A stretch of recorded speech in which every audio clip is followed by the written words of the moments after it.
Welcome to Pop and Play, the award-winning podcast all about play in its many silly, serious, and powerful forms. I still get kind of hung up when we say award-winning. Award-winning is a stretch, but we actually do have an award. There's nothing more factual than the fact that we are an award-winning podcast. That's true. I'm award winner Haeny Yoon. And I'm award winner Nathan. We are two education researchers that decided that it would be a lot more fun to hang out and talk to other scholars, activists, artists, parents, children about how they engage with play in their lives. A lot more fun doing that than answering emails all day like we usually do. In this season, we've been exploring what it means to play roles, whether in games, craft, or theater. What is role-playing all about? What compels us to try out new identities? And rather than stay in fantasy land as we have for many of the episodes this season, today we're going to talk to a few brilliant scholars that have decided to play different roles in their own lives other than academia. Literally. Or literarily. Oh my God. Are those the same word? No. Okay, so we're talking to three people this week about who are academics who also happen to be young adult authors, actually published authors, not like the kind of diaries that we make when we're I'm a young adult. Me too. Same.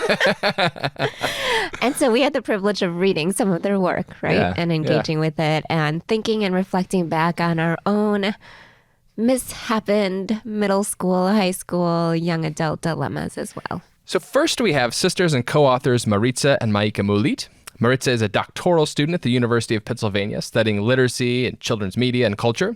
And Maika is also a PhD student at Howard University studying media and representation. Their latest book is The Summer I Ate the Rich, which you can get now on Goodreads. And their other books are One of the Good Ones and Dear Haiti, Love Elaine. Both feature Black characters across the diaspora with references and experiences from their own lives as Haitian Americans. We also have Amy Noel Parks, who is a professor of elementary education at Michigan State University. She focuses her work on math, pedagogy, and instruction for pre-service teachers. She's also the author of several young adult books about, in her words, quote, smart girls falling for feminist boys in quirky Midwestern settings, and likes using One Direction lyrics as the inspiration for entire novels. Shout out to the Midwest. And also to Harry Styles. Yeah. Her most recent book is Avril Offline, along with previous work and Nathan's favorite, The Quantum Weirdness of the Almost Kiss. Tell us who you kissed in middle school. I'm just kidding. Do you have is there a particular young adult book that you're fond of? I mean, obviously, one could argue that my obsession with Taylor Swift is a young adult interest in fantasy. But I will say, okay, so I'm going to go back to shout out to another episode from a previous season with Choose Your Own Adventure. Yeah. And when we did that, I think I confessed that when I was a young adult or middle school, high school-ish, Sure. I didn't read that much. Oh. So the books that I did read, though, are basically Choose Your Own Adventure, Sweet Valley Twins, or Agatha Christie novels. Sweet Valley Twins? Oh, I did read some Babysitter's Club. Well, hell yeah, the BSC. Shout out to a previous episode as well. Nice. So basically that was my literary identity. Literally. I did read books like in school because I was supposed to. Right. But for fun, that's what I did. Yeah. How about you? What did you read? Yeah, a similar situation. I didn't, I read quite a lot now and love to read, but I don't think that love of reading really started until probably high school. I did do a little bit of reading and dabbling in kind of fantasy, stuff like The Hobbit. But as we talked about also in a previous episode, I was reading the Hardy Boys, that kind of thing. But I didn't really get into reading until later. Yeah. Yeah. One of the things that I think is fun about this episode is our authors that we're going to be talking with in a few moments. One of them, Amy Parks, describes her book as a kissing book. and which is, I think, a wonderful genre of books. But do you recall some fun memories from when you were in high school? Yeah. But do you remember some of those memories? Okay, so I think the fun part about reading Amy's genre of middle school, high school crushes and young love and all of that is I think you can't help but go back to your own childhood, right? And sometimes adolescence makes you cringe a little bit. And I know it makes me cringe. Oh, yeah. I have many pictures with me in braces, and it's actually quite hilarious. How long did you have braces? I think 2 years.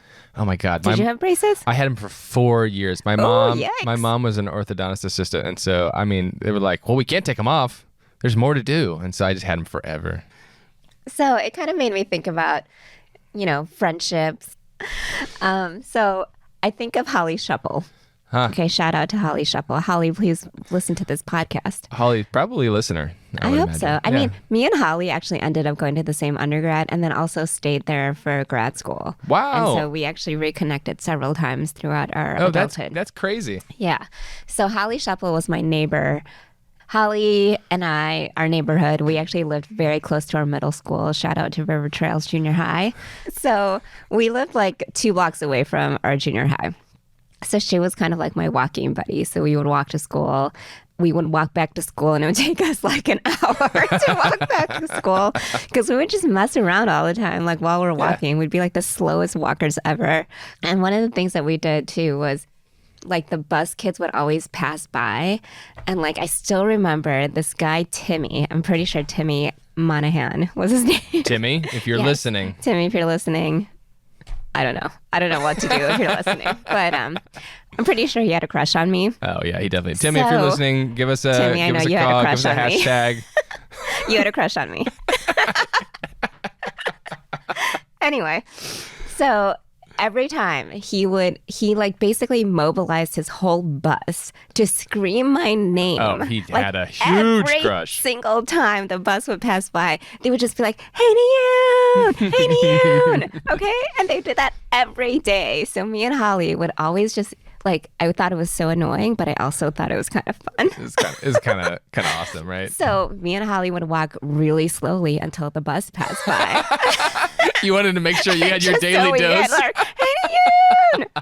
And so that was basically like every day. That was our story, and I just loved it. I love that story. I love the like the privilege of youth to just walk slow and just take your time and do whatever you want. That's great. Yep. How about you? So what are these? So the reason why we're talking about these stories too is that I read the other, so we have Inhale, Exhale books, right? So one of the books was like basically had very hard topics, but the whole idea of it was that relationships and interactions and friendships and the people that you spend time with and community is, kind of shapes how your adolescence goes, right? It's like all about friendships. So that's what I think about. Yeah, that's one thing that would be fun to talk to our guests about is the sort of YA genre, the young adult genre has kind of as a feature, I think, like it's light in some ways because it's about kids, but you're at that age where there's some serious stuff you're starting to deal with. And so there's an intensity to them that I think is really kind of compelling, but also a little like I when I was reading Amy's book, The Quantum Weirdness of the Almost Kiss. When I was reading this, there was times where like I had like tightness in my stomach because you could sort of remember that intensity that you felt when you were young. That book in particular was about, this kind of love triangle of teens, essentially. She's so good at that. It's almost like she's like a teen. Well, I was when you did ask me to come up with a middle school story, I actually really struggled. Like it's much easier for me to come up with a high school story. For some reason, middle school is mostly like vague recollections of feelings and themes, but I do remember I did have a crush in middle school. I had a crush on this girl, and do you remember her name? I think her name was Lauren. I don't remember her last name. Shout out to Lauren. Lauren, if you're listening. Don't do anything. I'm happily married. I hope you are doing well in your life. Here's the one very interesting thing I still remember about Lauren is that I think it was like 7th grade, my health teacher was Lauren's mom, which is like juicy. the absolute worst to have a crush on the health teacher's daughter. Did the health teacher know that you had a crush on her? I don't think so, but what was really annoying is I distinctly remember her saying things like, "Oh, you're so nice. I wish my daughter could like a guy like you." And I'm just like, "But she doesn't." That's awesome.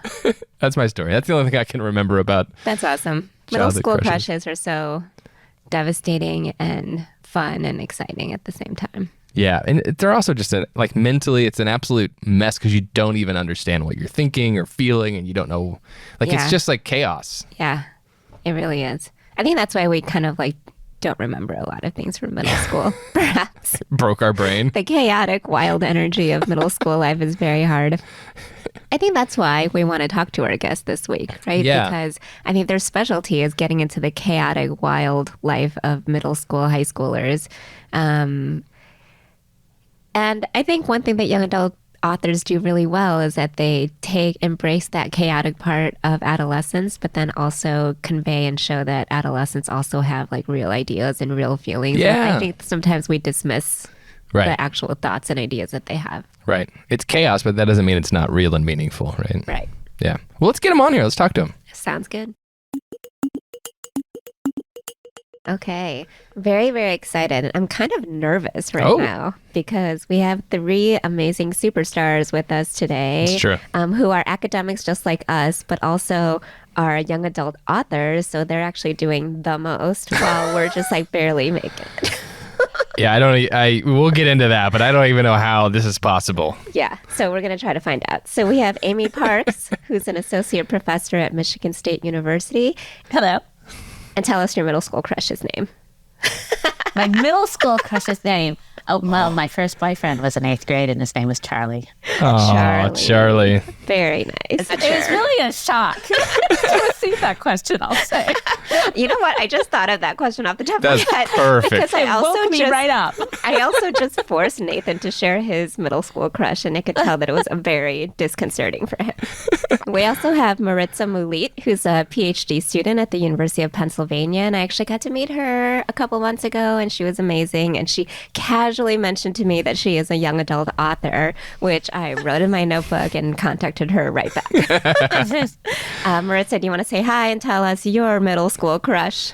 I can't think of any one because I was just trying to survive in middle school. And my crush was my back brace that I wore for my scoliosis. Yeah. Oh, nice. Sounds like an excuse to not say the name of the crush, but that's fine. That's fine. Darren, fine. Darren, yes. Okay. And then we have Maika Moulite, who's a PhD student at Howard University. Yes. Hi there. I didn't really have crushes on people growing up. It was like one of the things that my sisters hated about me because they would always have like, this is my celebrity crush. And I'm like, I guess. I really can't think of anyone. Was it Darren? Was it Darren?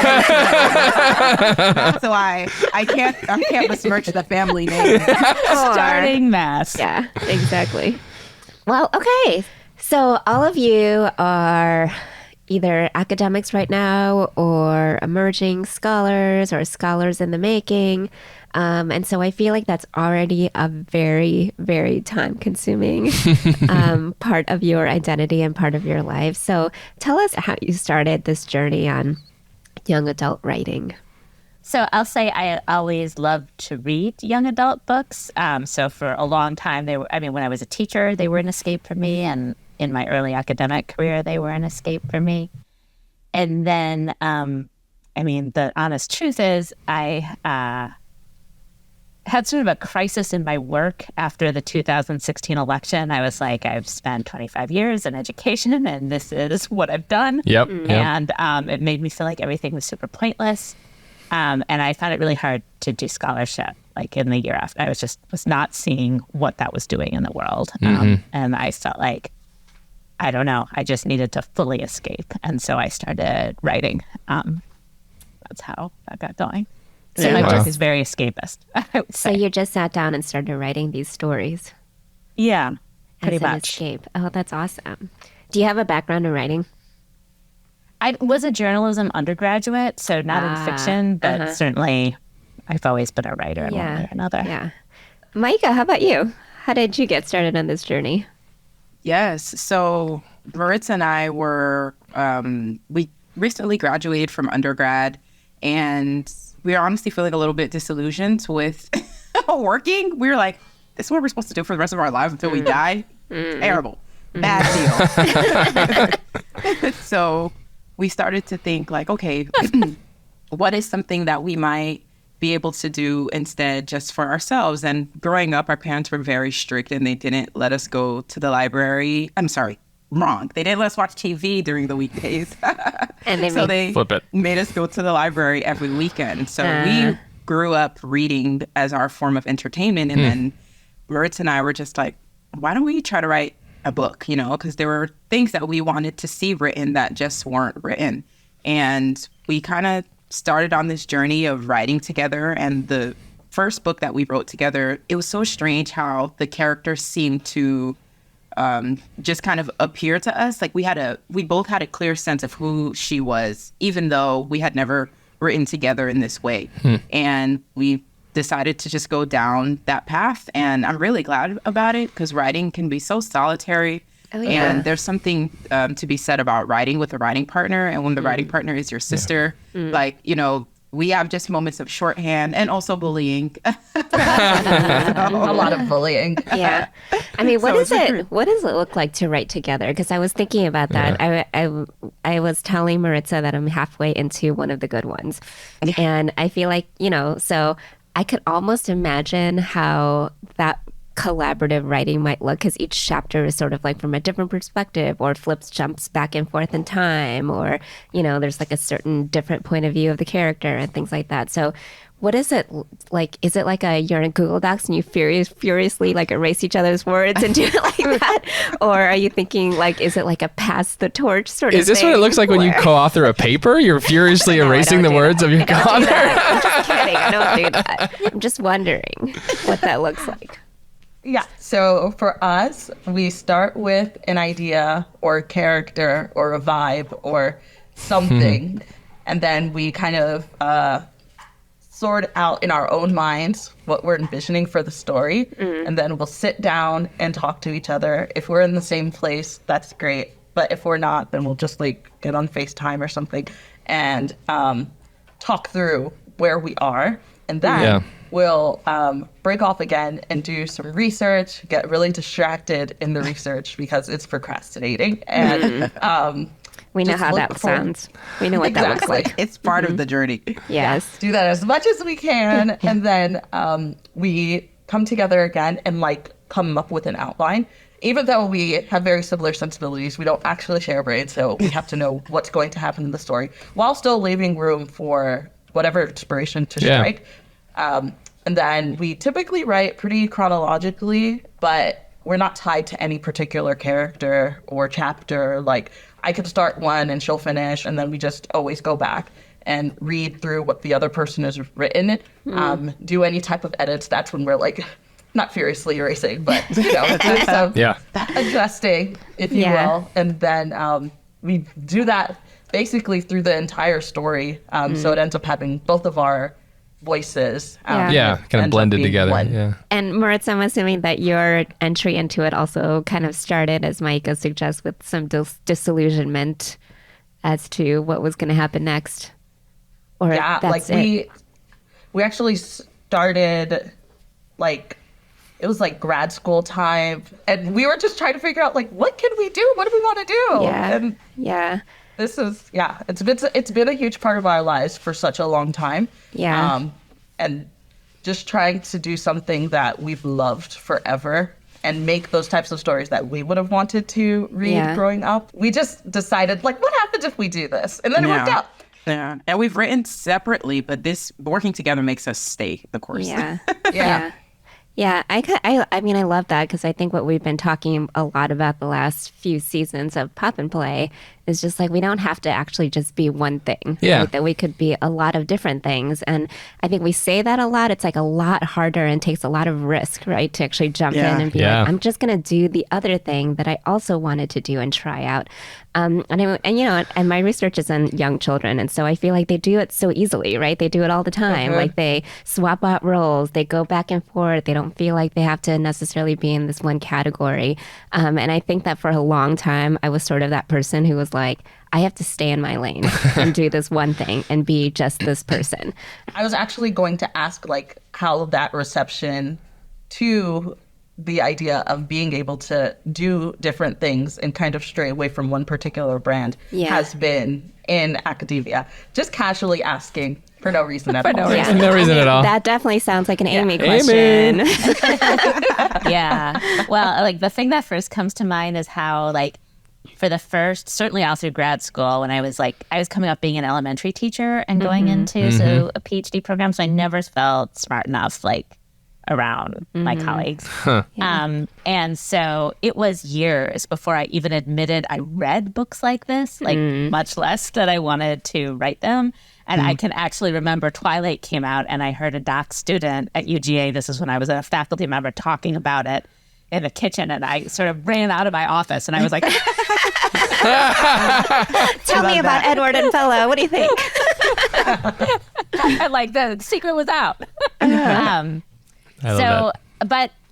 But mostly people have been very lovely. Like, I did just very recently, our library does this little induction ceremony where when faculty write books, they induct them into the library. They like call out the titles. So like, that's lovely. I like that. I like that. Science Today and like the social construction of race and Liam Beckett's Abracadabra. I love it. Perfect. But like, yeah, I think you just power through the embarrassment. Yeah. Oh, that's awesome. I like that. I mean, I think one of the things we sort of maybe assume isn't the right word, but just kind of like imagine is like, you sort of do academics and then you have this other role, this other identity you kind of can try out and put on. Amy, you talked about 2016, and I think many of us had this experience of like, what the hell are we doing? You both, Maika and Maritza, talked about like this, like, I don't want to live my life this way. I got to try something else. So it's kind of interesting to think about this, flipping that. It's not necessarily a risk to go out and try this. It's in some ways a risk to try to just stay in that lane, as Haeny said. Yes. I think, I'm so aware now, especially going through my PhD program. I'm a critical scholar, so I look at like how power is embedded in everything, and just so much of our livelihoods and our everyday lives, even outside of what we do for work, is focused on, productivity. And sometimes it's just so important for us to remember who we are outside of those capitalist requirements. It's just what brings you joy. But I know, like, especially in academic spaces, like, it happens all the time. But I'm like, just tell me you're one-dimensional and go away. Yeah. And I'll say, I can't wait for your zombie book that I saw. Oh, yeah, I saw that too. Like, that is really in my lane. But, like, if I had to guess, you might hear more snark when that comes out than, like, your book now, which is, like, so important, right? And, like, I think academics see work like that, and they're like, okay, it's children's literature, but also, look, it's taking up these super big, important issues in the world. But then when you're writing about, love stories or zombies, then they're like, what are you doing over there? Yeah. That's such a good point, Amy, because I was thinking about the One of the Good Ones books, and I think that it really speaks very explicitly to the current social condition, right? And it features adolescents in the midst of all of that and how they're kind of navigating those circumstances. And I think that is so important. And equally important is the big emotions that people have about love and quantum weirdness of the almost kiss, right? Like, absolutely. I just think, like, all of those things need to be taken seriously. And I think that's like the thing about play, right? Like, we don't think that only the play that changes the climate is the right one, right? Like, your play in whatever other people might classify as frivolous can also be like really deep, and have a lot of import for people. Yeah, and there's also something to be said about like genres like romance or young adult that people view as like, oh, this is geared towards women or this is geared towards young people as being less worthy of care or investigation or that type of thing. And I'm pushing back against that. I'm like, no. Yeah. I think about how some people think of young adult fiction too, and the genre of it, right, as a subpar sort of literature. and the work that a lot of people have been doing, especially all of you, on trying to reclaim what that actually means. Yeah. Yeah. But at the same time, and I'm fully on board with kissing books matter, and we should care about them just as much as we care about books that are like quote unquote serious or taking on really important issues. But one thing I noticed, Amy, I read the quantum weirdness of the almost kiss and thoroughly enjoyed it. But I was gonna say that I saw your work in it. You could sort of see this aspect of thinking about and communicating the kind of fascination and beauty of mathematics and all that as well. And so it's still there, right? It's still blended. I guess what I'm trying to get at is sometimes people talk about identity as if it's you're in this identity, or you're in this role, or you're in this one. And that's obviously bullshit, right? It's all of it all the time. Yeah, no, I 100% agree that so we were talking earlier about how you can have these multiple identities, but also it's not actually multiple identities, right? It's that human beings are complicated and different contexts make different identities more or less salient. But yeah, how could there not be bleed through? Yeah. Where do you get your ideas? I'm wondering. I mean, I feel like that feels like a rhetorical question because I can look at it and I'm like, I know where they got their ideas. But like, what inspires you? Like, do you walk into the fields? Like, here's what I'm imagining. Do you Alice in Wonderland it, where you're like, oh, I'm just gonna walk through these streets and I'm gonna find an idea somewhere. Like, tell us where you get your ideas from. Sometimes it'll be the character. And it will be someone like Elaine, who just is so confident and snarky and sarcastic and, confident and strong-willed and all of these things. And we think, what type of shenanigans would she get into? And then other times it's thinking about what's happening in the world, what has happened historically, and answering a what if from there. And then for The Summer I Ate the Rich, that was inspired by this, wanting to do a zombie book, but bring in a history that a lot of people don't know about around zombies. So it's and we're Haitian American.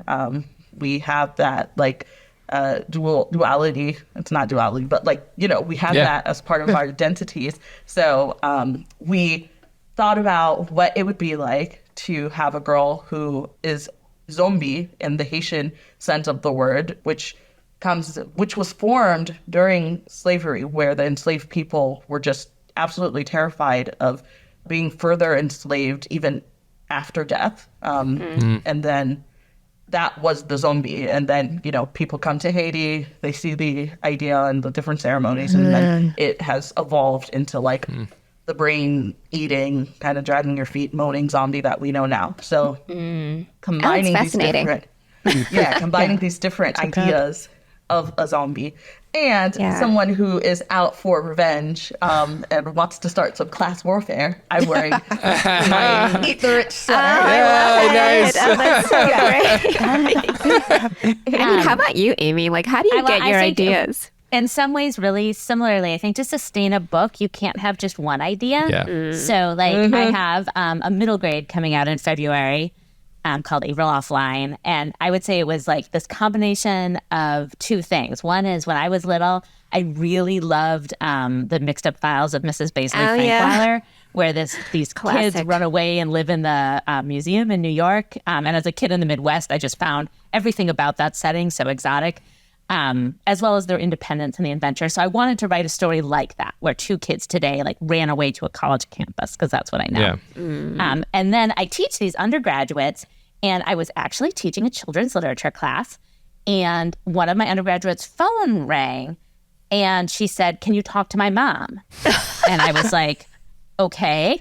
And I picked it up, and the mom had been calling because she thought the daughter wasn't in class. because we met in the library that day instead of our building, and she was tracking her Oh my on God. that Life 360 thing and was like, you are not in the building you were supposed to be. Yeah. That's the first time I heard about Life 360, and I was Yeah, like, but she was in the library. I mean, you have to explain this to me. And then I was like, oh, that's going in a book, you know? Yeah. And so I just started trying to put those two things together until I had the story. That's Oh my cool. God, Nathan, don't do that to your kids. No, everyone needs to stop that right now. I know, seriously. That's so terrifying. Yeah, Oh my that's God. crazy. Oh my gosh. Yeah, exactly. Yeah. Yeah. Do you both remember when you decided to make those Google Docs or running lists public? Because it's one thing when writing is like a hobby, right? Then it's another thing when it actually becomes Put it something out that there. other people Yes. get Yes. to read. I don't know. Speaking candidly, I feel like if you write something and you get it published, it's because you want people to engage with it, you know? And like sometimes people will be like, oh, you know, I don't really care what people think.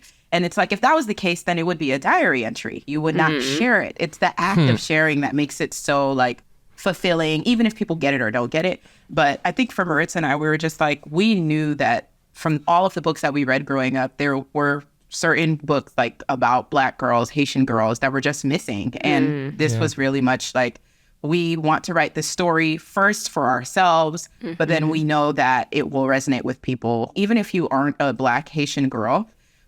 There's a literacy scholar, I'm always shouting her out, Dr. Rudine Sims Bishop. Yeah. And she talks about books being mirrors, windows, and sliding glass doors, and how, you know, it's an opportunity for you to see yourself reflected. If it's not, you know, your exact experience, you can engage by looking through the window, and then hopefully you can open the sliding glass door, and that's where the engagement happens. And so for us, we knew that, you know, what we were writing would ultimately, if it got, you know, picked up, would be published. Like we wanted it to be published. And that's like something that we carry with us. But sometimes you just do stuff for yourself, and then it's like, Yeah. I mean, that's what we say all the time in terms of play, right? Like, we think it's a distraction and we think it's a divergence, but we think those divergences are almost necessary, right? To come back to an idea, or it actually mobilizes and strengthens something that you were really stuck on. Yeah, I think that's really important. I agree about sharing your work, and I love like having things published and having people talk to me about what I wrote. At the same time, there's definitely a cost to turning something that was play into a job. Right? Absolutely. Yep. And it's real. It's like in all kinds of ways.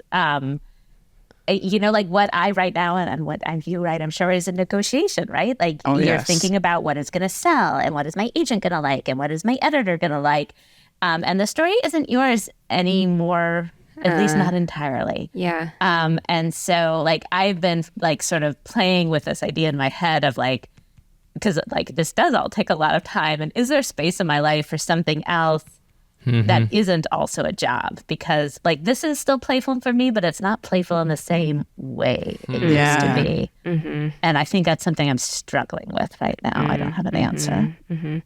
I was shaking my head so much that my head hurts because Phones are falling off. yes, like nodding, like yes, I agree to all of that. Like I feel like my hobby now is thinking about what my new hobby will be, since the old hobby is something that you have to think about in all these different ways now. Yeah. And I just want to be able to like do something and not think about if I'm doing it well. Yeah. And that is something that I think about a lot now, because it's fun and amazing, but it's also there is that negotiation. Well, and something especially else- when, sorry, I was gonna say when you're an academic too, and you're getting reviews on your journal articles and teaching evaluations and you know, feedback from your professors, I'm sure. And I just had a week, like a couple of weeks ago, where I was like, I really need like 3 days where no one tells me what they think about me. I could use one of those weeks too. That's great. I am closed to feedback. So yeah, it's hard. Yeah. That's so funny. Yeah.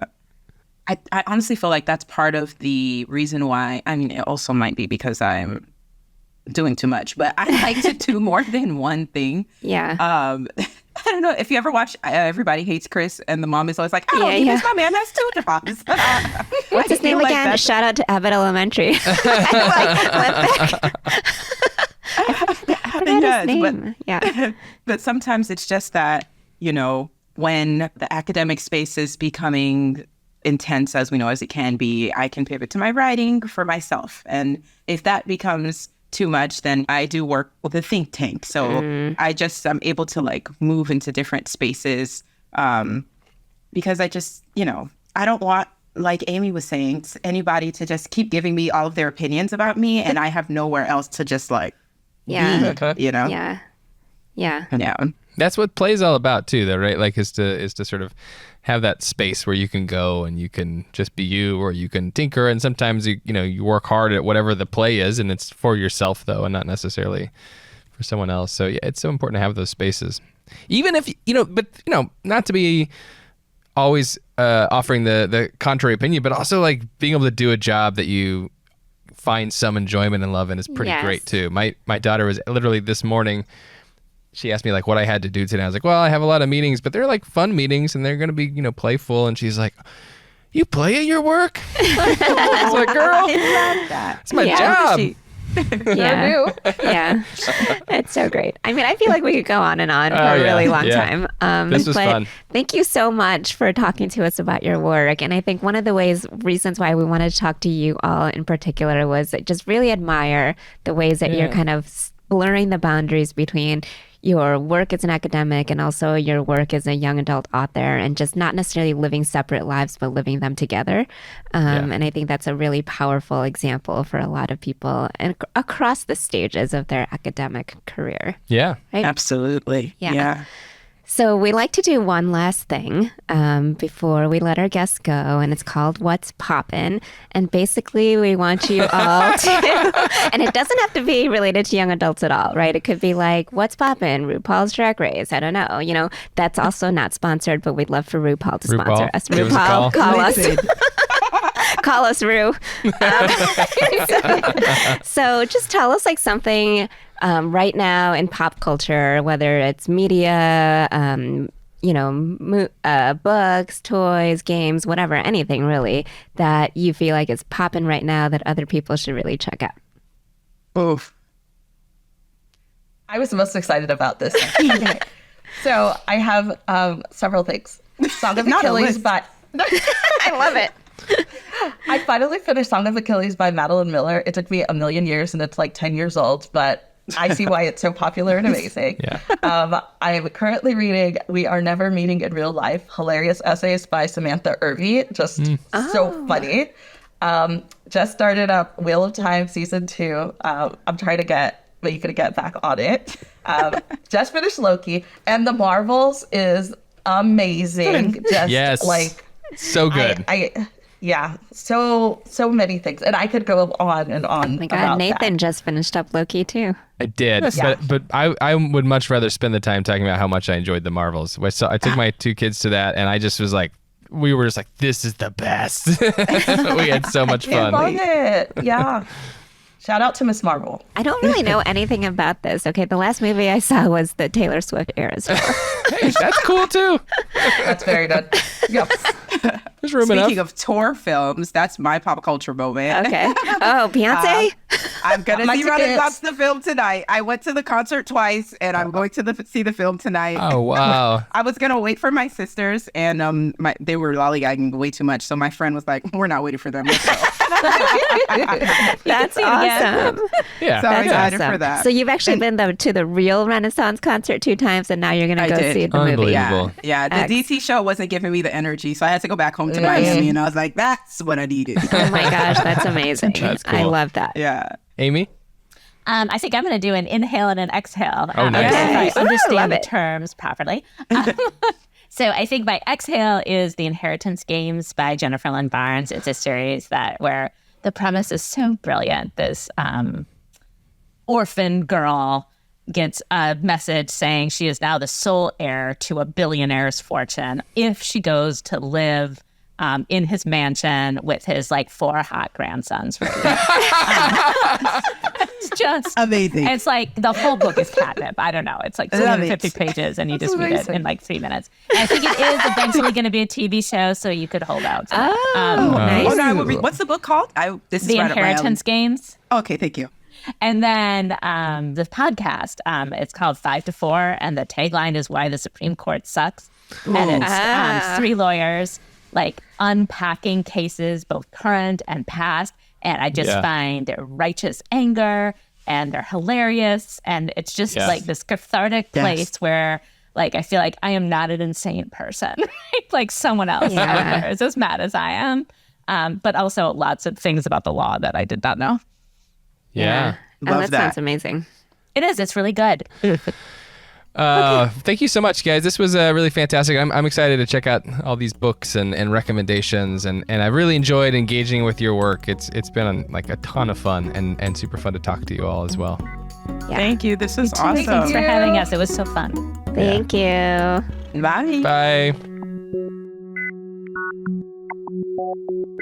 Pop and Play is produced by Haeny Yoon, Nathan Holbert, Lalitha Vasudevan, Billy Collins, and Jo Rena Ferry at Teachers College, Columbia University with the Digital Futures Institute.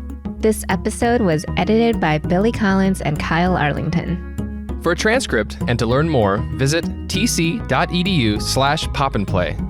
Our music is selections from Leaf Eaters by Poddington Bear, used here under a Creative Commons Attribution Non-Commercial License.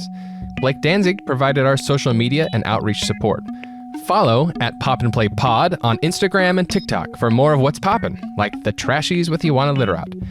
Thank you to Meyer Clark and Abu Abdelbaghi for support with our website and additional materials. And thanks to you for listening.